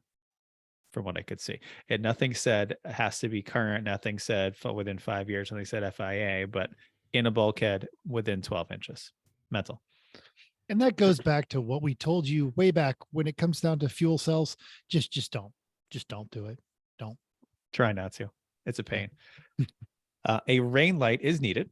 It didn't specify only in rain weekends. It says you need a rain light. Okay. You have to disable your steering wheel locks. Good idea. I don't think we've done that in the Mazda yet. I know we did in the Civic. Did we on the Mazda? No, I did. I had it all apart. Anyway, but so that's something a lot of people don't do. A window net is required again, unfortunately. Cages, you're limited to 8 mounting points for most classes. And a weird thing I saw is that forward bracing on the cage may actually be required. Again, it depends a little bit on the class, but they might require like footwell intrusion bars or up to the firewall or something, forward stays as opposed to back stays. Bill, Would that count as your 8, or is that those are the ones that you need to get the 8? Yes. okay? Because that there was one rule book that I was reading said the footwell protection did not count as a point. So, but who knows? Yeah, I think perhaps those can do double duty. Maybe. So, but that's definitely a point of contention. RX-7 has those. Yeah. Mm-hmm. How much of an issue is this really going to be? Like, if you're not going to be competitive, no one's going to protest you. If it's not like an overwhelming spot, I don't know. I don't know how stickler some of these tech inspectors are going to be about stuff like that, of just tack welding it where it happens to kiss the car anyway. Don't know. Be interesting to find out. From classing, STU Super Touring Under seems the closest to Lemon's cars. It's based on displacement and weight, with points in and out for other things. But the engine rules are fairly open. They really think they're trying to help prevent you from going overboard by requiring that you have to have the stock intake manifold and throttle body for whatever engine you're using. Like, they're fine with engine swaps. And they even specifically mentioned the Mazda MZR. When I was looking at it, they say all versions of the MZR, they count them as the same. Like, do whatever you want. If it's an MZR, you can put any of the MZRs in any of the spots that you want that they go, and that's fair. That's fine. But like, they'll list, all right, if it's a Honda Prelude, like, it has to have a certain throttle restrictor, or in STL, which is the 2-liter version of Super Touring, like Integra GSRs, have to have a certain throttle limiter, for example. So it has a lot of very class specific stuff. And like Jeff said, they're trying to keep a lot of people competitive, but it does seem like STU is a place where most of the, 3 series stockish sort Civics, of things that are 4 and 6 cylinder, most of them would end up nicely in STU with motor swaps. Brake changes are reasonable. Brake changes are free. Like, if you're just using the bigger brakes from a different model that bolts up, no problem. That's all fine. So this seems like the best category for the kind of mods that the cars we would be interested in have. Yeah. I should mention that everything Chris is talking about are the national classes. And just a real quick breakdown, national classes are competitive and can get you to the runoffs and get you national championships. And these are the ones. I was looking at regional classes too, but okay. This is the closest we were getting. But STU is a national class, right? Yeah, it is. But still, like, even the regional classes, none of the stuff we would be looking at would be close. I'm going to talk about some regional classes that people might be interested in. Fine. But anyway, so I just want to talk about the difference between a regional class and a national class, because they are different. And I'm going to talk about some weird stuff, because if you happen to be in the Northeast and you happen to be interested in some endurance racing, there is some interesting endurance racing happening in the East Coast region. I'm sorry, I did not look across the nation. So listener from California who made the suggestion, you're going to have to look at your own regions. But this goes back to the power of the region. The region, as long as you're not sending someone to a national competition, they have a lot of flexibility to do whatever they really want to during their race, as long as they keep it safe and follow the safety rules and stuff. So there are 2 regional classes that are going to allow typical Lemons and Champ cars. And they have, in the Northeast Division, they've added a class called Le Chump. 3 levels, like level 1, level 2, level 3, Le Chump. And it's based on the, quote, current Champ car and Lemons prep following the GCR safety rules. So basically, whatever you show up with, if it's ugly, you can go into that class. If you don't fit that 50-50 thing, if you're just like, you got a chicken on the roof, that's Cookie? it. Because cookie on the roof. But they probably still won't like the chicken on the roof. They probably still won't like the chicken on the roof. Or but an arm with a fist. Yeah, I think that would go over poorly. pretty much they have said in all Giraffe those, head, they're good. They're done. Yeah. No, they made us take it off. all those other classes, they do not want the adornments on your car. This one basically said as long as it is safe, that you are allowed to decorate your car and run decorated cars. New England has an interesting one called ITEZ, which is a regional class for cars built for Champ or Lemons, or for cars that were built for ITE and are ITE legal, but no longer able to keep up with their class. So it's a fun class without a promise or intent of performance equability is what they said. I'll put the links in the show notes for this. These are just interesting kind of fun classes that they're trying to basically bring people over who have Lemons and Champ cars. Interestingly enough, the Jersey Road Racing Series, DC, and across New England are running these. While I was doing this, I was looking at the DC SCCA. They have a GT Pinto spec series. Yes, Ford Pintos. The SCCA rules just for the GT Pinto regional series is 21 pages long. It's really amusing. Do not back up into things. Do not let somebody hit you in the back. Do not. Yes. Lily St. James got her start in the Pinto class. And she was the one of the first females to race Indy 500. And she basically said, because it was the only car I could buy that I could afford to go racing. I really think that the SCCA's like national mantra is just to run the world out of like Mustang 2 front ends, Kent motors, and everything else that works with a Pinto. Formula Fords don't even use them anymore, right? They have all moved to Z-Techs. No, not Z-Techs, How to fit motors. How to fit 1.5s. Or it's what's the Coventry, the English. That's Coventry Climax. No, the Kent. They were Kent, using all the Kent motors. That's right. Like You got a Pegasus, and they have all of the old Kent parts still available, or like new blocks. Or they're they're snatching them all out of Rangers, snatching all the. Yeah. That was even older than that. They never. The Kents were in the Pintos. Yeah, they never put the Kents in Rangers. Anyway, Anyway, I'm reading the Litchump classes and the ITEZ, and here's the stick is going to be the same as everything else. Is you have to pass current GCR, including roll cages, seats, driver restraints, all those things. So the same restrictions that are going to be tough, like how many attachment points you have, like your actually it said minimum 6, no maximum in one of them. All right. Yeah, this one says like they must meet the current GCR, not limited to roll cages. No waivers are permitted on these required safety items. So yeah, you're still going to need the window net. You're still going to need center nets, depending on what your car is. You're still going to need arm restraints if you're convertible, all those things. But they don't limit, like I said, they only 6. Yeah, there are some things like tire limits, though, on some of these. Like, for example, one of the max tire width is 225 if you're 2.3 liters or less. Anything with VTEC has to be in a middle class because they assume it's just fast enough. They've apparently never driven any of the single cam VTEC cars. No, they do say double cam VTEC. Okay, there you go, good. Double cam VTEC. Yeah, and again, the classing gets weird, and they don't.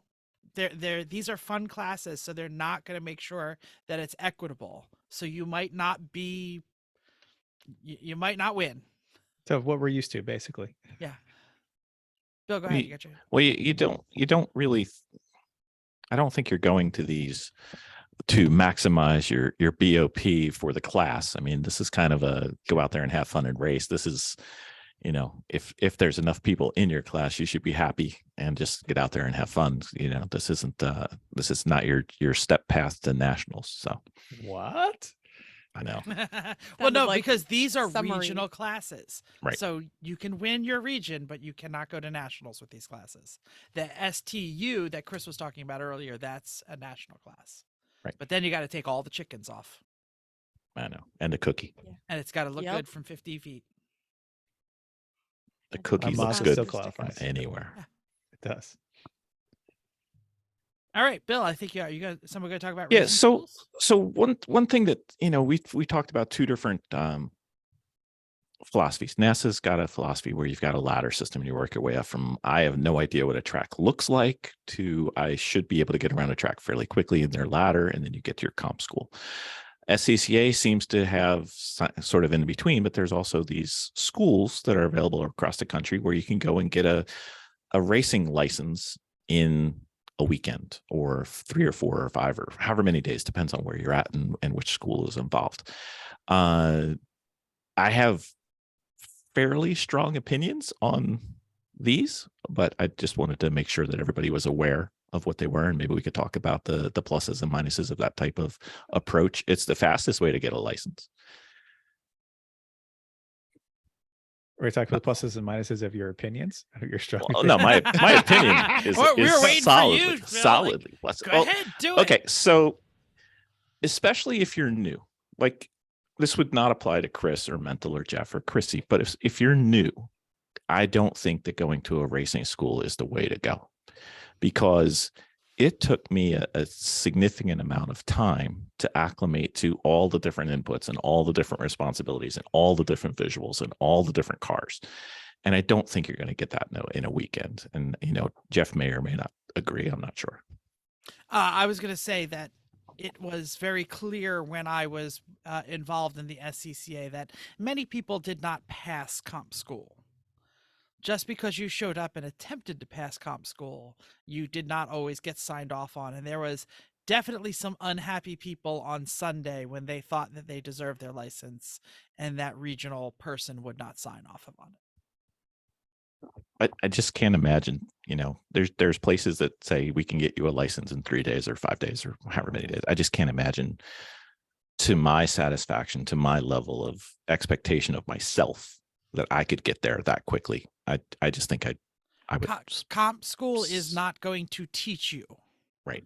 Comp school is going to make sure that it's kind of like comp test. Well, you're comp school. Jeff, you're Well, talking about safety. SCCA comp school. SCCA, absolutely. Yep. Bill is talking about, and you Skippy. can find these ads anywhere. Pay your money, come here, spend 3 days, and you are ready for a license. And I actually did do this back in 2005. I got a chance to go to a race school, and they didn't give you a competition license, but they said that you met all the requirements. And I did check with the local SCCA, and that would have gotten me a provisional. And then it would have been the same thing that you guys were all talking about, where they would have observed me for 2 races. Or had I paid another $2,000, they would have provided me a prepared car that weekend for an actual race, which would have gotten my 2 rookie races out of the way and got me a comp license. So there are schools that you're not going to be any good, but you're going to be licensed, that Bill's talking about. And I tend to agree with you, Chrissy, and Bill on that one. And because we've come at this differently, I mean, I did Skip Barber 3-day comp school when I was 19, and I was an okay driver. I did some car control skills, but my situational awareness that I have now is like a Light different, years. Yeah. it's right, orders of magnitude different than what I was then, no doubt. Yeah. But if we're talking to folks that have been doing some lemons racing, and this episode came from Team Shenanigans, by the way, on the West Coast. I probably should have said that at the start. So if you've done a dozen lemons races, you probably have, or a dozen years of lemons races. You've probably got, like Mia Losi right now. I would give that guy a competition license and he would be fine. And he'd probably beat half of everyone. But if you've been doing this and you're looking to make that jump, maybe one of those schools on there. If you've got a young person or someone that's interested in seeing what you're doing, and they're like, oh, I'm just going to go to this school for a weekend and I'm going to be as good as you. Nope. Yeah. And I will say that you are absolutely right. When I was saying about you don't pass license school, I'm talking about the $250 DC weekend that does not guarantee you a license if you do not pass. Right. And it depends on where you're at in your career. Like Chrissy right now, she goes to Skippy 4-day school, gets her license. I'm totally cool with that. I know she can do it. It's just a matter of getting checked out. But looking back at where our team was when we first talked to you guys so long ago, maybe I could have passed, but I shouldn't have had a comp school license. I should not have had a racing license. We didn't know enough to know what we shouldn't know or what we didn't know. And I think that's an important part of why I am a proponent for the ladder system, in that some people can get through it very quickly in a year or two. Great. Awesome. But it gives you the time in between to digest what you're learning and think about it, and time to relax. Because I don't know if you guys notice it, but usually on a 2-day weekend, I drive much better on Sunday after I get to think about it Saturday night while I'm asleep. And that's an important part of the learning process. I don't know. Just me. So what do you But I think the issue becomes, is there a natural way to, if you are skilled, to get the license faster? And I think in the Great Lakes region, they'd say, I don't care who you are, do the ladder. Well, they'll let you place into the ladder. Sure. Like, we'll start you at 3, but you know. Yeah. And you know, Great Lakes is unique in the way that they have their system set up, and their systems is very good, and I'm a strong proponent of it. We go to other systems, we go to other schools, and it's lap time, it's track time, but you know, I don't learn a thing. You learn nothing. Yeah, there's no instruction. Yeah. And that's really what it is it the SCCA comp school is checking off your skills that hopefully you already got somewhere else, while the NASA ladder is actually teaching you to get there. Yeah. My opinion, Jeff's opinion. So I don't know if we can all agree or disagree on what the proper way, what we did versus what we should have done, because I think we've, you know, you guys have more years of experience than I do, but you know, I just think that there's a better way to do it than go for a week and you're a race car driver. Well, and it's interesting. You know, years ago, you recommended a book, and it was written to people, race car dreams for middle-aged, whatever. I read the book, and that's exactly what that person did. They bought a vintage car, went to a race school, and went racing, and then said, "I don't think Lemons is a very good breeding ground because they don't take it seriously." And I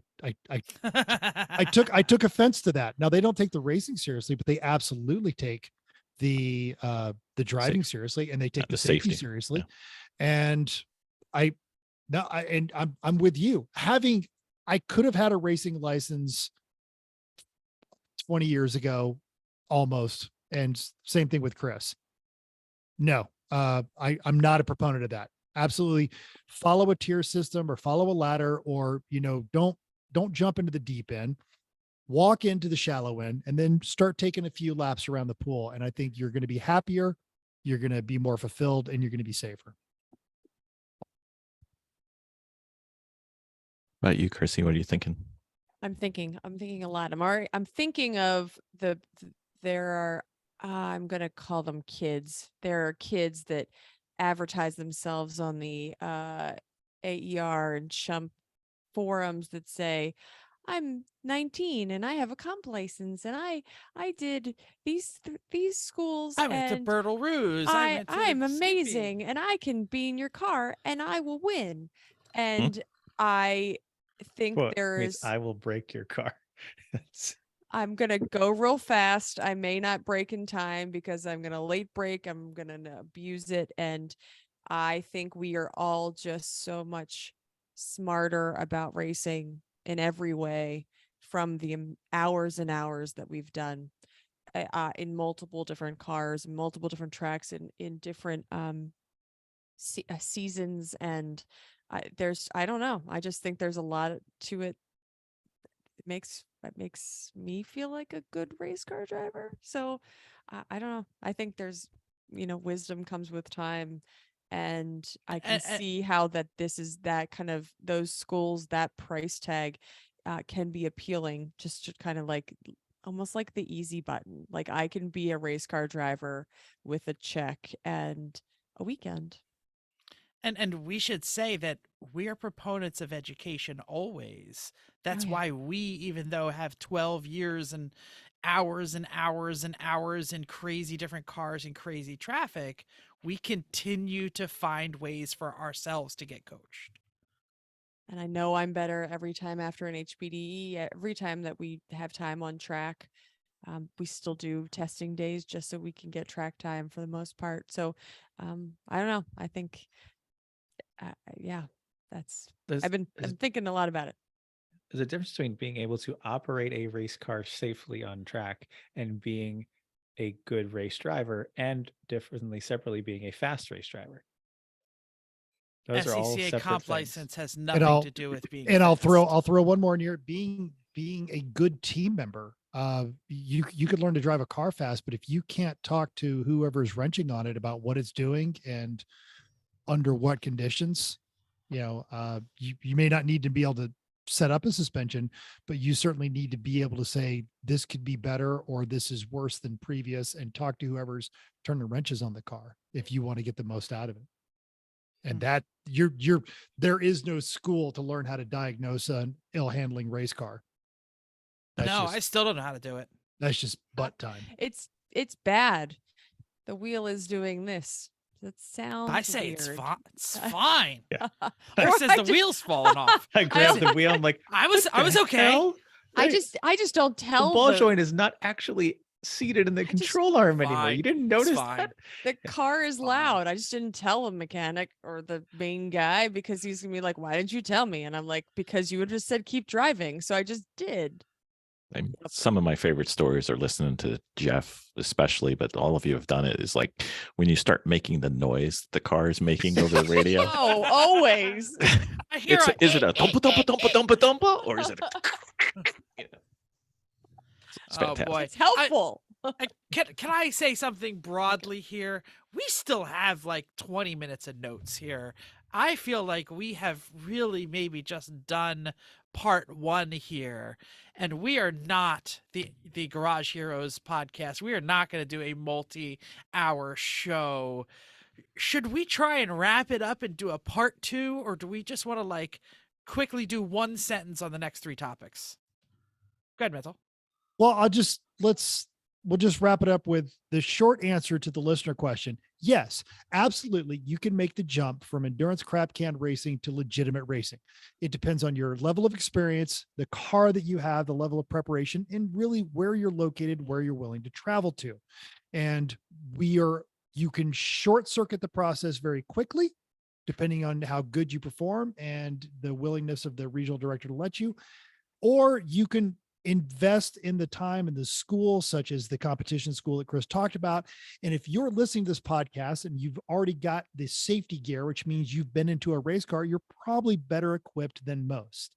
So if you're looking to make the jump, absolutely go for it. The only thing I would add is be modest and conservative. If you have a doubt, don't try. Make sure you feel you're over ready, not barely ready. All right, here's my suggestion for part two.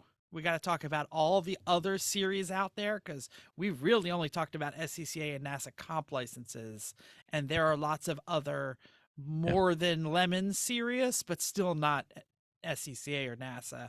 Well, we do talk about all those. We've had the WRL people on here. We love Kathy, Lucky Dog. Yeah, well, you've never really talked much about the SVRA. We could talk about them too.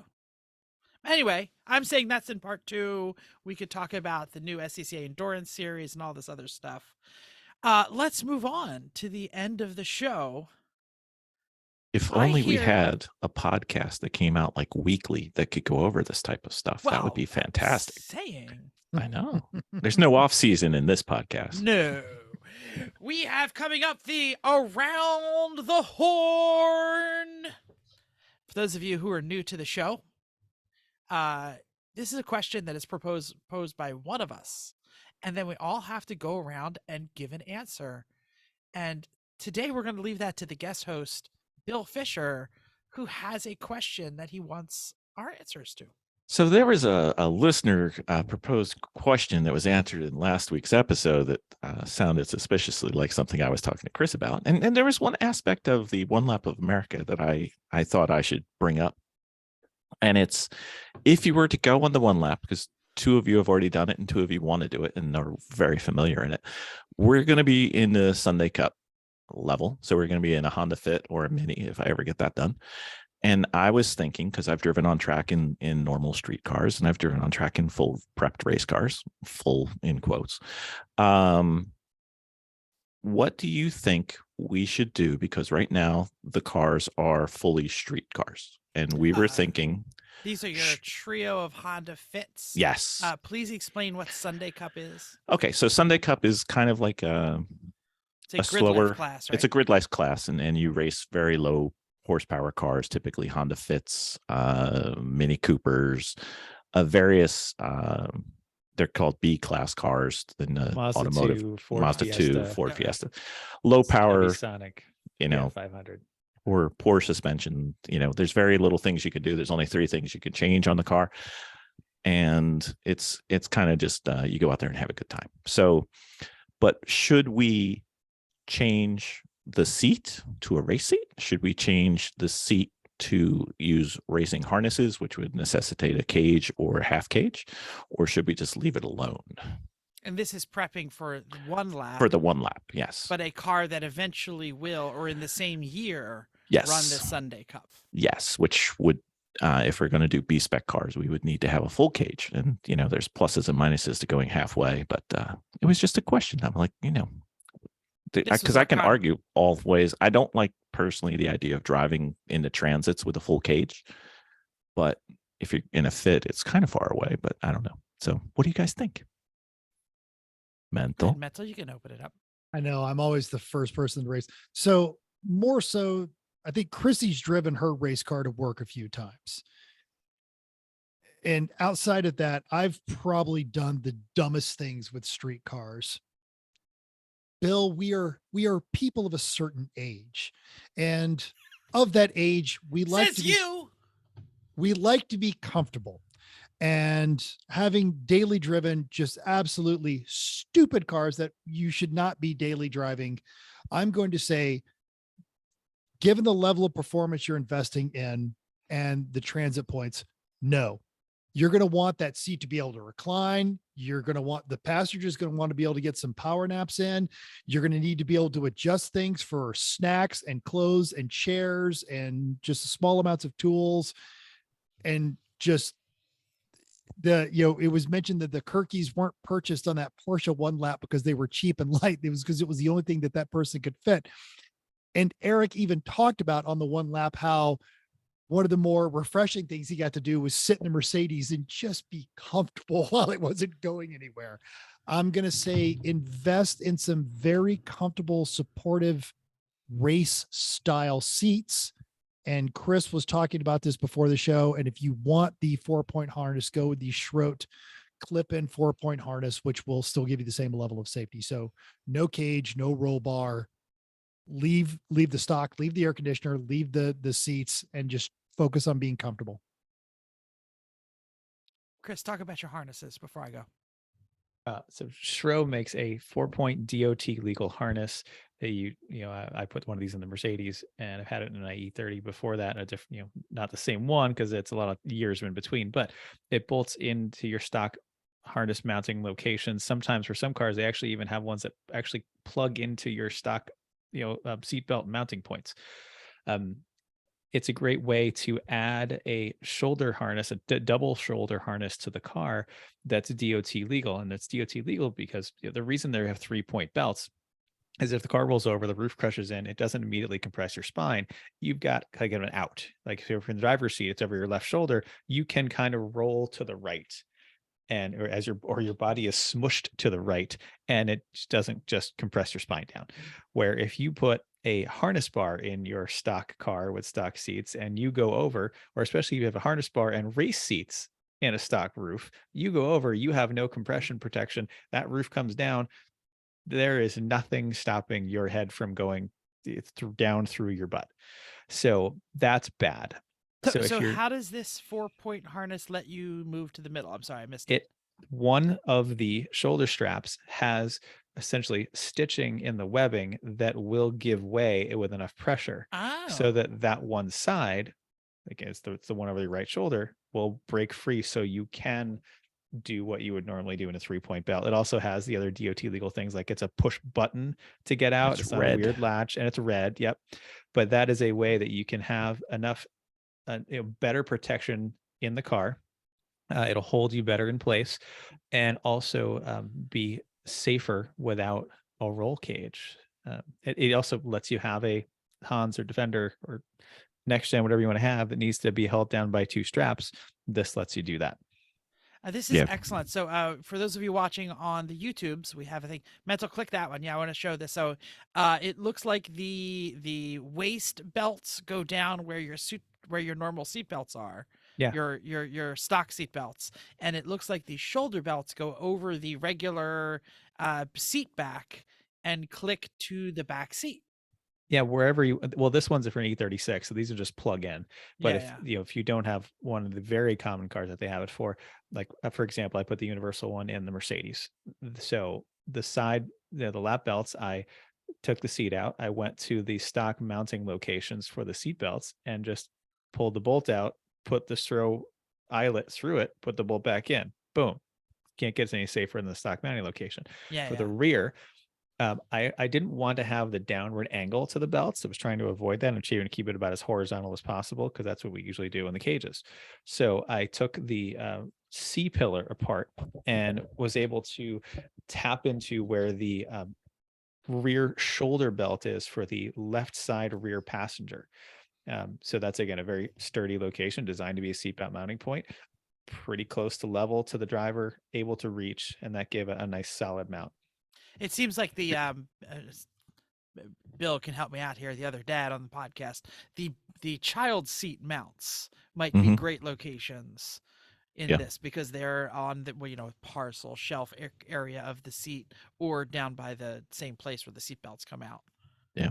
Or we could use something, I don't know, maybe when Chris and Chrissy come up, we could use something that connects the rear struts mechanically. It is known as the Schroet Quick Fit, and we will have a link to that in our show notes. Not all of them are the Quick Fit. The Quick Fit is the one that's designed for the cars where you can plug right in. There is a different one that's not the Quick Fit, that is a more universal. All right, Bill, here's my opinion. Are you ready for this? Always. That has nothing to do. Oh, wait, Mental is sharing something. Yeah. I was just sharing more Schroeth stuff. So I'll say that we all know that driving to the track is probably more dangerous than driving on the track. And I do not like being in a caged car for a very long time without a helmet on a street. If you are doing transit sections at a high rate of speed, you don't want a cage because you don't want to wear a helmet, and you really, in normal seat belts where you can actually change the radio, which is something you might want to do for those transit zones, you're going to want a more normal seat belt, something with a ratcheting mechanism and stuff. So I am with Chris for a different reason. I think a caged car is not a safe place to be without a helmet, Hans. That's my concern. Yeah, a lot of it depends on your relationship between the cage bars and the seat and your head. So how tall are you? How tall is your seat? How tall is your car? Like, for example, the RX-7, no way, you die immediately. Right. But the Mazda, I can't even touch the ceiling, especially where the race seat in the Mazda, because I've driven that car many miles with in the race format that we have it in. I'm plenty far away. Chrissy's short enough. Again, the cage is way up high, and the seat is really. But you would have the same thing with the fit. There is room there. I mean, it depends on what kind of car you're driving. Okay, so is that your answer, Chrissy? No, it's not my answer. That was my rebuttal to you're not always that close to the ceiling, because I'm not. I was more worried about the header bar than anything else. The one up here. Oh, sure. Well, I was talking about a bar instead of a cage, but yes, true. I'm more worried about the side bar is the one I worry about. Yeah, that's the one that I'm concerned about. Yeah. Yep. Go ahead, Chris. Oh, I actually, amazing. Mark this day in history. Mental and I totally agree. The thing that's going to matter in one lap, the comfort matters so much for, especially for how little time you're actually on track, for the level of performance you have, and for your general sense of self-preservation. I think they could leave the interior completely stock. If anything, like put some blankets over some stuff in the back that are easy to pull out because they're for sound deadening. Keep it quiet. The fatigue of driving a Honda Fit that long is going to be significant. I mean, in the Mercedes, it's one thing. That car, we would arrive at the end of a transit feeling refreshed, and that was lovely. The Fit is not that way. And it's so close though. If you drive it, a stripped, caged, fiberglass bucketed car, you're gonna want to die. So it's gonna be right. It's gonna be an unpleasant experience. And don't have your first time be an unpleasant experience, because you're not going to win anyway. So at least have it be slightly better. Exactly. So get the shrow, keep everything else, be comfortable. People are going to sleep. Yeah. All that. What Mental said. Yeah, let me say one more quick thing before Chrissy goes, because it's the second half of what I want to say is when you're on the street, you want to be comfortable. When you're in the racetrack, you want to be able to cinch your belts. And what Mental and Chris said is the best path to that. That's why I say no cage, be safe. Go on, Chrissy. I think I was thinking that, so my answer was not the same as you guys. I think you've now convinced me that I'm glad I went last, because I think that I might be swayed. I've driven a race car, so I think I was not realizing the time frame of when you were going to do each of these things. So was it more that you would, if you needed to cage it to start racing and then take it also, so if it was already going to be caged for Sunday Cup and then going on one lap, if it's already caged, how that's going to be? I think I don't think the amount of racing that you end up doing in one lap it's not necessarily wheel to wheel. They try to make it not wheel to wheel. So I think it's pretty much you're going the same direction. It's nice to cinch your belts. You're in a race suit, so you've got some protections around you anyway, and chances are you're probably not going to roll it and or let's hope not hit anything. So but it is really nice to have somebody sleeping while you're driving, especially if you're going and it's going to be long distances. So yeah, I guess I'm going with everybody else now. Yeah, my concern was when you're flopping around on the track, that sucks. That's what I'm saying. You need a belt that's cinching. They used to sell this thing. Does anybody remember the G-Lock? I have two of them. I want one of these. I have two. It's basically a thing that you put on your seatbelt, your 3-point seatbelt, and it locks them together. Or just twist it. Even better than any of those things you guys are talking about. Back your seat up, get your belt tight, reach over your shoulder, and pull it real quick, and it locks. And then move your seat forward, and then your whole belt is tight. The G-Lock only does your lap belt, which I always thought was the worst part about it. I've never touched one, so I didn't know only the that. lap belt. Twisting it, only the lap belt. So if you just get back up, pull tight. If you have power seats, it works even better. And you just slide yourself forward, and you're nice and tight. Yeah, I'm tight. Let's go. Yeah, totally. Pretty sure I don't have power seats in the Fit. Just No, but you can do it with manual But seats. seriously, I ran into this when I was track daying the Veloster. Is I did not feel good in a movable seatbelt. I should have done Chris's little trick. That'd have been helpful.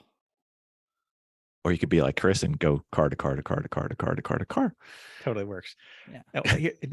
And Bill, you don't really need to worry about if the car, you prep the one car and you're going to do multiple things with it. You've got extras. So you have them prep for different things. Exactly. Like, well, this is the one lap fit. This is the B Spec fit. This is the my Tuesday fit. Gambler fit. Or this whatever you want. Yeah, let's do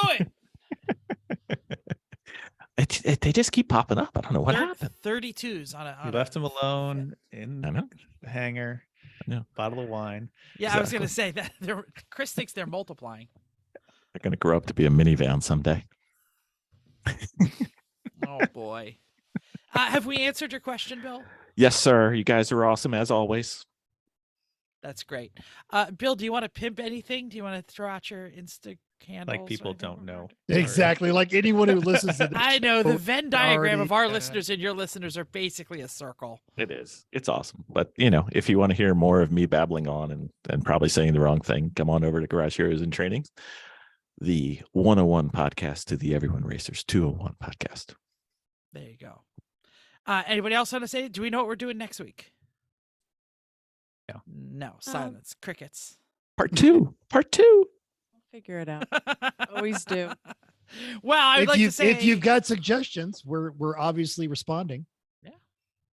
And then I'll say thanks to Bill and thanks to everyone for downloading us. We hope you enjoyed this week's edition of Everyone Racers. We hope you'll join us in the world of driving, racing, and building, because everyone can be a racer, even you. If you enjoyed this podcast, subscribe. If you're watching on YouTube, click the subscribe button, right, Mental? Don't smash it. Don't crash it. Just click it.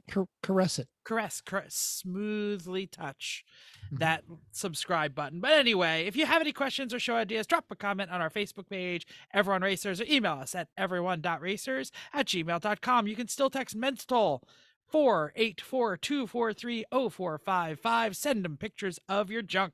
Instagram or Twitter, if it's still a thing, at everyone.racers. YouTube, Facebook, Everyone Racers. Reddit /E1R. Mental, I saw those pictures up on the old from the 25 on the old And also got a lot of interaction. My wife and I went out after the Christmas party, and across the street from our favorite bar was a lowrider meetup. So I went over there and took a bunch of pictures and posted those on the E1R too. I got to post some things up there. /E1R on Reddit. Check it out. Thanks again. And until next week, keep the bubbly side up of your fit. I don't know what fits look like. The Minivan. Bulbous Put in a side? dryer. Mini dryer. Anyway, Minivan whatever. dryer. Just keep your fit wheels down.